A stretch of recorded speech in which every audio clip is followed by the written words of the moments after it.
Hi, everybody, and welcome to Inside the Cardinal Playbook, brought to you by the UPS Store, 5510 Northeast Antioch in North Kansas City. Larry Holly is here with us. Jill Kress will be with us in a moment. Coach Larry Holly, congratulations on your win against Tabor College last Tuesday night. Still in the preseason, what did you gain out of that game?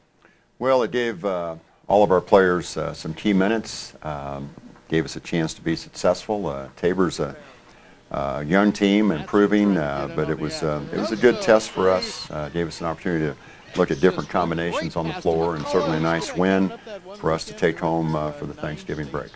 You have the game and then a long break over Thanksgiving. What do you do in the time between that game and getting ready for Pitt State on Wednesday and Central Christian College next Saturday? Well, we gave them 4 days off, which worries me sometimes. But with this group, I think the conditioning is pretty good.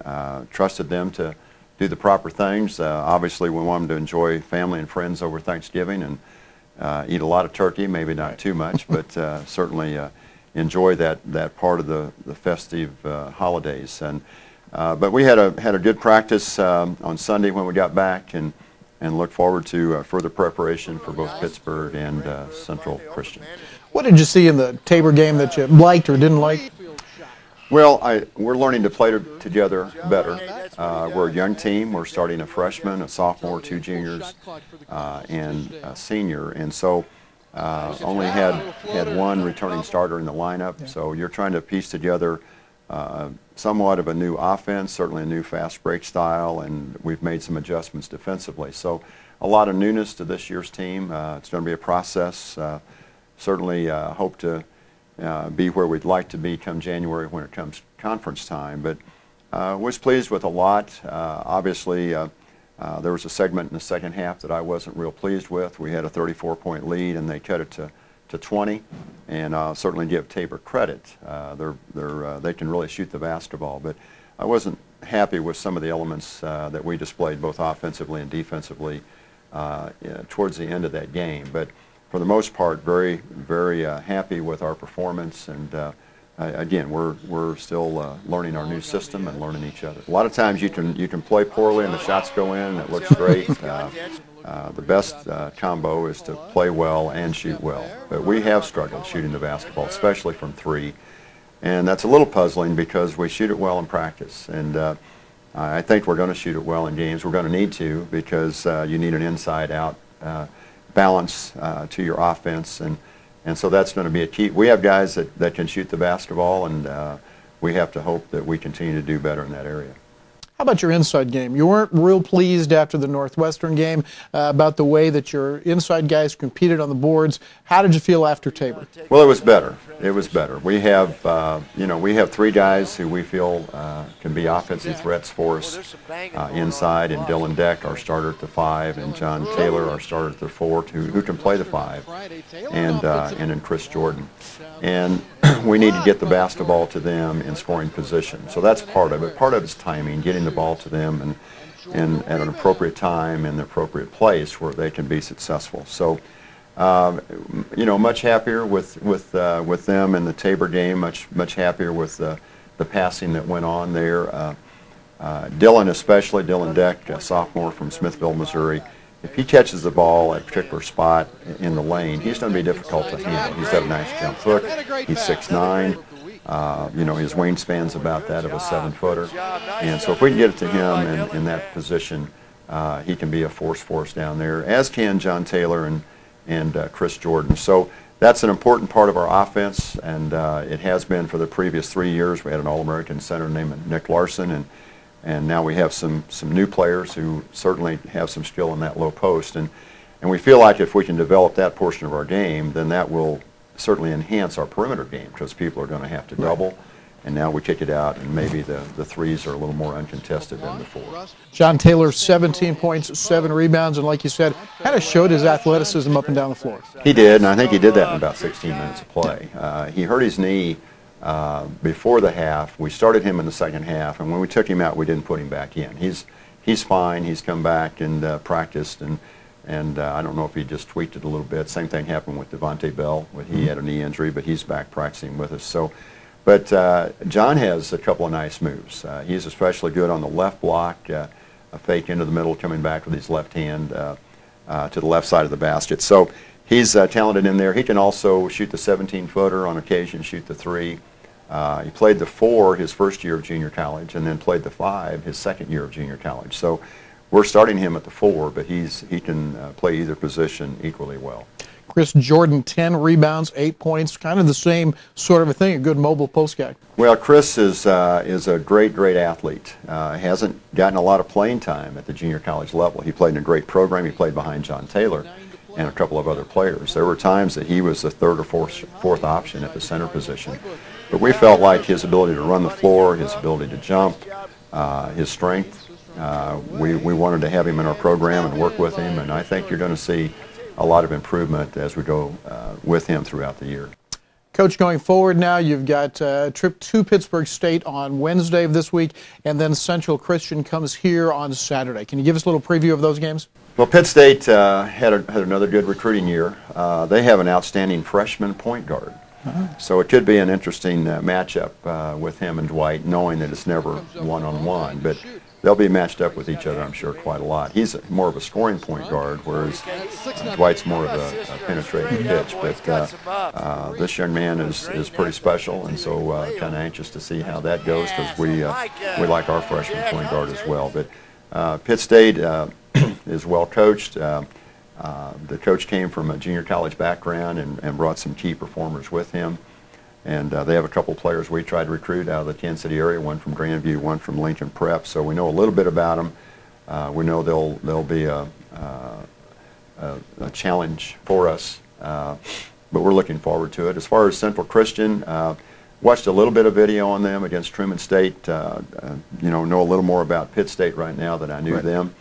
But it's a game that we expect to play well in, and hope that if we do that, a number of our players will get some minutes that they might not normally get. Cardinals will be on the road at Pittsburg State Wednesday night, and then come back for the afternoon doubleheader against Central Christian this coming Saturday. That's Larry Holly, men's basketball head coach, and coming up next is women's basketball coach Jill Kress on Inside the Cardinal Playbook. We were down 2 players ourselves with Chelsea and Holly out.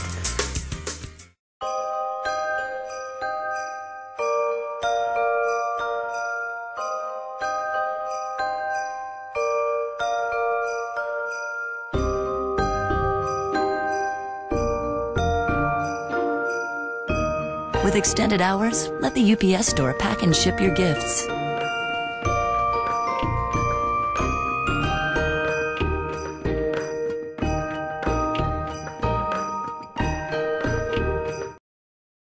Hi, this is Kurt McCoy with Shop Local 365 KC. Shop Local 365 KC, the new home of MetroFreeStuff.com, promoting local businesses and community organizations. Find us online at www.shoplocal365kc.com. Shop Local 365 KC, the new home of MetroFreeStuff.com. Proud to support William Jewell Athletics. Welcome back to Inside the Cardinal Playbook, brought to you by the UPS Store, 5510 Northeast Antioch in North Kansas City. Joining us now is head coach Jill Kress of the women's basketball team at William Jewell College, coming off a win against Calvary Bible College on Tuesday night, and now 3-1 on the year. Congratulations, good start. How was the game? How'd you feel about it on Tuesday? Yeah, actually, I'll be honest with you, Calvary came in shorthanded. They had 3 kids out with injury. But I really appreciated them still coming in there. They only came with 7 players, and really, I told the coach afterwards, they played so hard. And a lot of times that's hard to do when you come in shorthanded and when you're getting beat or you get down early. But I thought those kids played hard the whole time, and so they had a couple of talented players. Yeah, they did, and and losing 3 players changes a lot as a coach. I mean, I know that we've lost players, and it takes a while to adjust to that. And then when you only have 2 players on the bench, it puts a little difficult for the coach to do, and I thought she did a great job with that. And again, those kids played hard. For us, it was an opportunity for us to get to play quite a few players.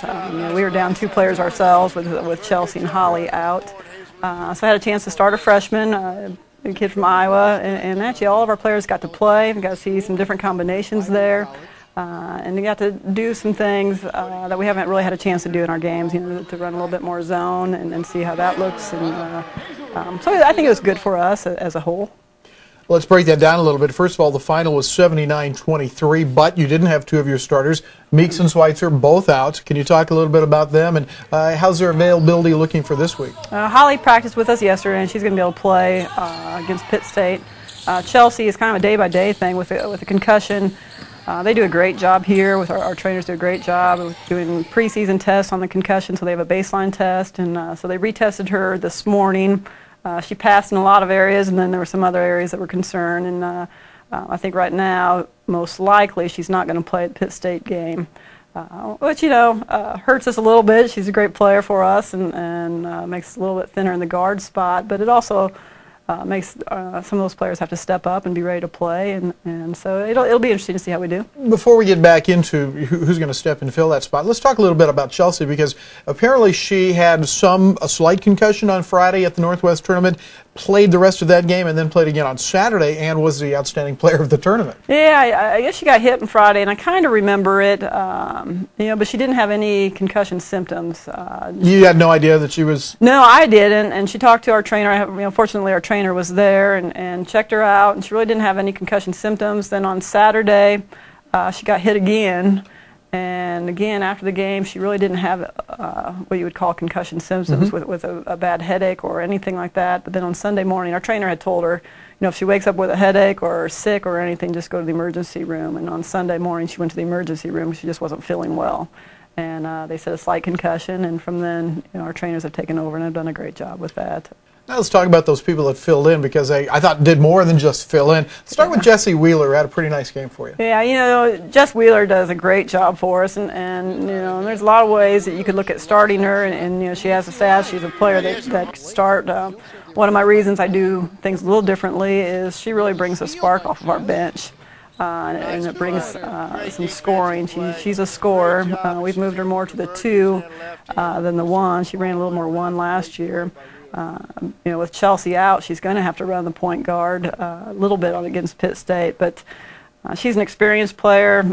Came in, played a lot of AAU ball through high school. Very competitive program from her high school team. And so she's somebody that I have a lot of confidence in with her stepping in on that 2 spot. It just makes our rotation a little bit different than what it is when we have Chelsea.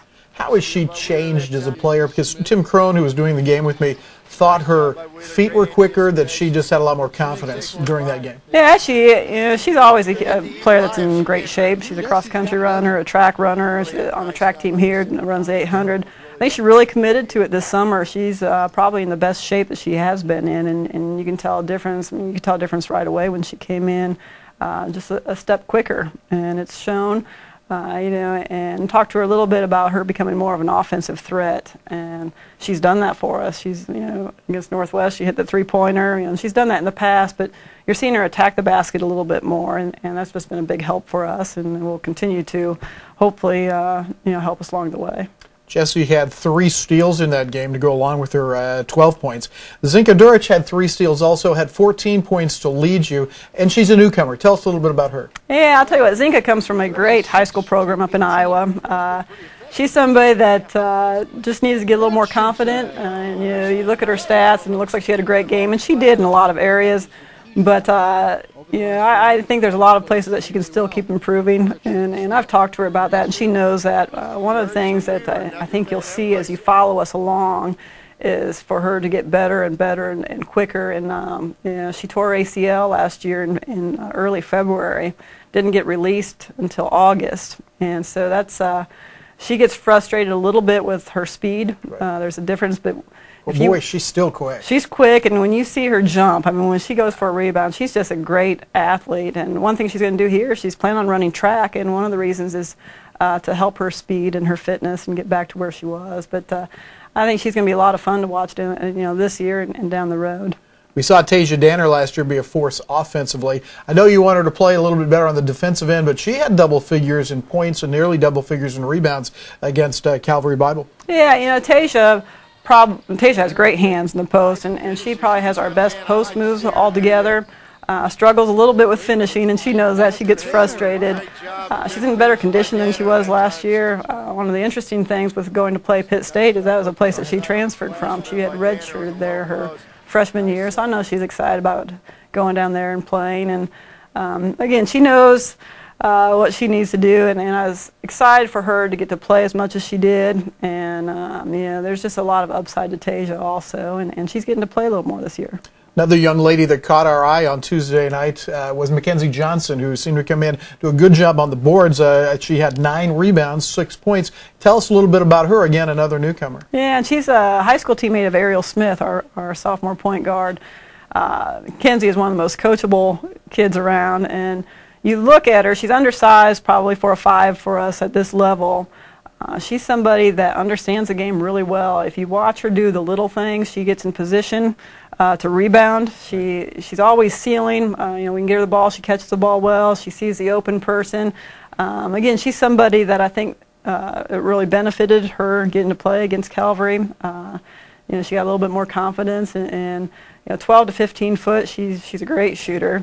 Kind of funny story about her. I was kind of upset one time during practice, and she was wide open from three-point range, and I just stopped and I'm like, "Can you shoot a three-pointer?" She's like, "Nope." I'm like, so I didn't even know what to say. I'm like, well, okay, and all the girls knew that I was kind of mad, and so they didn't know if they should laugh or not. But I give her a hard time about that now because she can shoot from 3. But she's just a great person, and whether she gets to play or she doesn't get to play, she's got the same attitude and great work ethic on the court and in practice.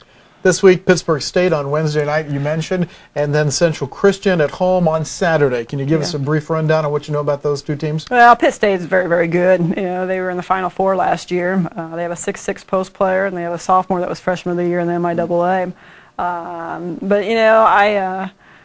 Some of my players are kind of thinking, they're going to get drilled, and so I stopped practice yesterday and kind of talked to them.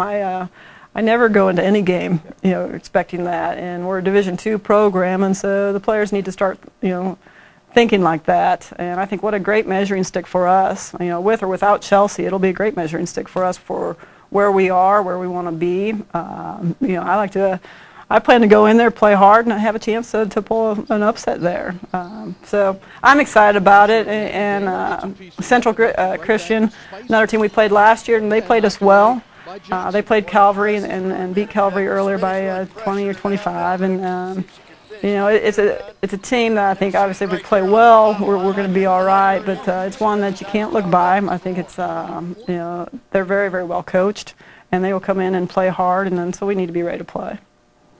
That's women's head basketball coach Jill Kress, who will be back in just a minute. She'll visit with Larry Holly. It's Coach to Coach coming up next on Inside the Cardinal Playbook. You're getting ready to play a game, and in walks Larry Holly to officiate your game. What's the first thought that goes through your head? Now, what is the worst? Last-minute Christmas shopping. Right. This year, We start right after Halloween. we still have months. We are in good shape. Lots of time. Lots of time. Is that a Christmas tree? I think so. In a rush? Come to the UPS store and we'll pack and ship all your gifts. I love logistics!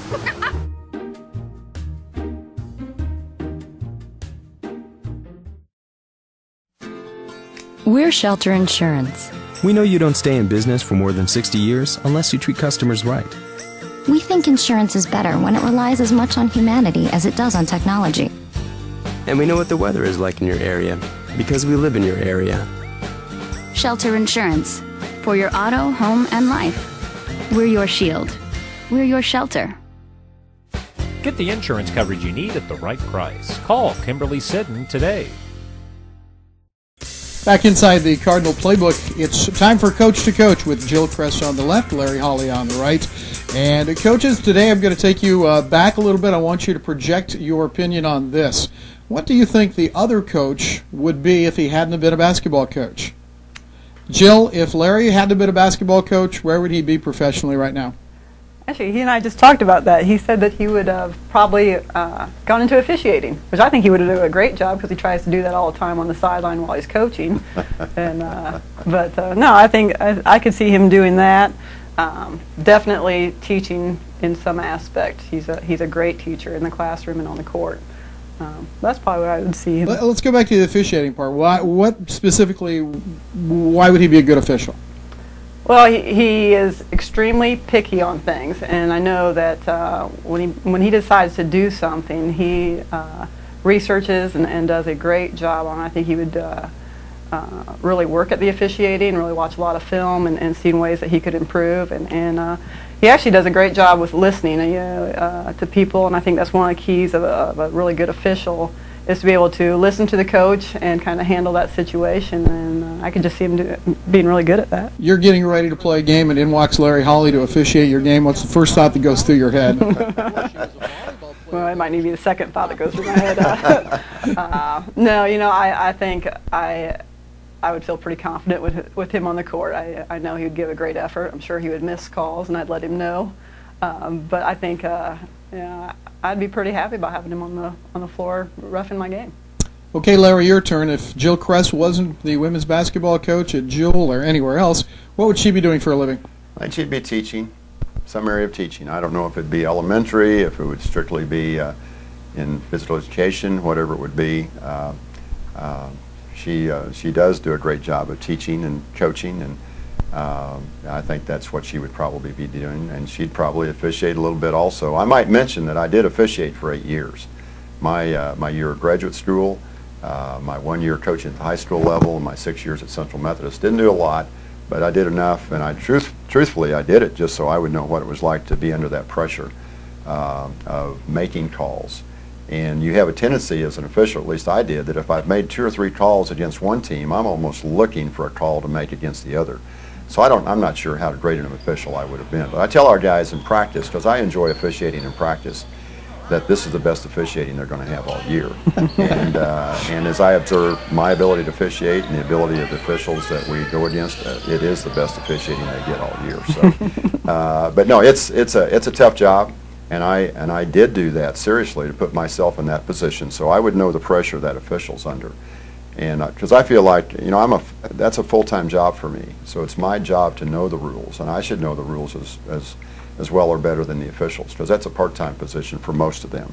You bring up referees, both of you, so let's talk about referees a little bit. And just in general, not naming any names, what do you look for in a referee? What's the best quality a referee can have? Jill, you said the ability to listen. Can you take it beyond that a little bit, Jill? Yeah, actually, for me, the officials that I have the most respect for are the ones that will admit that they made a mistake, or when they know you're pretty fired up, they come over and will talk to you about it and listen and not argue with you. At least give you a chance to listen and have a chance to tell them what you saw. And actually, I mean, the officials that will tell me that they miss a call, there's really nothing you can say to that. It's okay, I appreciate it, and that's a big thing. And just the confidence, somebody that's confident out there, and you kind of watch how they interact with the players too, and the players get a feel on the officials that they really have a lot of respect for too, and those are the officials that will kind of talk you through some things and help you out through the game. What do you tell your players in regard to officials? Talk to them, don't talk to them, don't react to them. What's your instruction regarding their relationship with officials? I tell my players always be very respectful. If there's a ball that goes out of bounds, they need to go grab it and give it to them. I don't let them talk to the officials. I've pulled out some players that sometimes you get frustrated and might make a comment. I'll pull them out and just tell them that's my job as a coach. Their job is just to play. The officials are there to ref the game and make it as fair as possible. So I don't let them talk to the official on the court. Larry, the qualities of a good official in your mind? I think the ones that you don't really notice. I agree with what she said. The officials that will communicate with you. Now that we're in a new league, both of us are seeing officials we have never seen before. And she having been in the heart of America for several years, I being in the heart for several years, we saw the same officials over and over and over. So we kind of developed a healthy respect for them, and I think they for us, and the way we communicate with them. Do I get upset? Absolutely. I've had some technicals that probably deserved and probably didn't get some called on me that I might have gotten after an official pretty harsh. But it is a difficult job, and you want people that you think are unbiased. We've all seen officials that maybe have some make-up calls. They'll miss a call and then they'll make it up in your favor. I really don't like that. We used to have a way of preventing officials from officiating your games years the next year you'd have a list of officials. You could approve them or not approve them. I never did that based on wins and losses, quite honestly. There was one official that I prevented from calling the following year. We were 8-0 in games that he officiated, but he was not, in my opinion, a good official. Or sometimes you can just see somebody too many times also. And so it's been a learning experience for me in this league, not only with the new teams and the new coaches, but with the new officials as well. And there's those that I like and those that I'd like to replace. But you know, we're in the process now of evaluating officials. I purposely didn't do it last year. I just wanted to observe, and now we're asked to monitor their progress and give opinions on how they did in games. That's difficult for me at times because you're emotional and you don't want to probably make those decisions right after the game. You might want to wait a while and look back on it, maybe look at the video, and maybe you were wrong. But it's a tough job, and there's a lot of pressure on them, just as there's a lot of pressure on players and coaches. Jill Kress and Larry Holly, coach to coach, and we're back with a final word in a moment on Inside the Cardinal Playbook. So, I'm my own man. I can work from home. I can make meetings, I can make deadlines, I can make proposals, I can remember birthdays, I can entertain clients, I can pay for lunch. Yeah, I can do it 2 o'clock, 3 o'clock, 3:15, I can do anything. Done, on it, yes, taken care of. 50 two-sided bound color presentations by tomorrow, I can do that. How do I do that?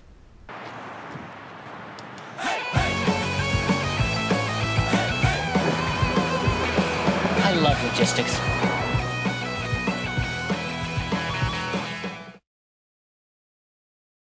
Before the game or after the game, it's Poor Boy Oil Company for your pre- and post-game food and beverage. ConocoPhillips and BP Amoco Fuels get you to the game, and our large vendors give you great food and beverage choices before or after the game. Our small-town roots and family value philosophies help us to maintain the highest standards in customer service and value. Poor Boy Oil Company. Find us around the Northland, wherever the Cardinals fly. Back on Inside the Cardinal Playbook, sponsored by the UPS Store, 5510 Northeast Antioch in North Kansas City. Cardinals are on the road Wednesday night at Pittsburgh State. You can listen to the game with live audio on the William Jewell College Sports Network, starting at 5:10 for the women. The tip-off at 5:30 from Pittsburgh, Kansas, and the men to follow. And then on Saturday afternoon, it's live video from the Mabee Center. The women tip off at 1 o'clock. Our pregame will be at 12:40 with the men to follow. Again, live video on Saturday. And that'll do it for Inside the Cardinal Playbook. We'll see you next week.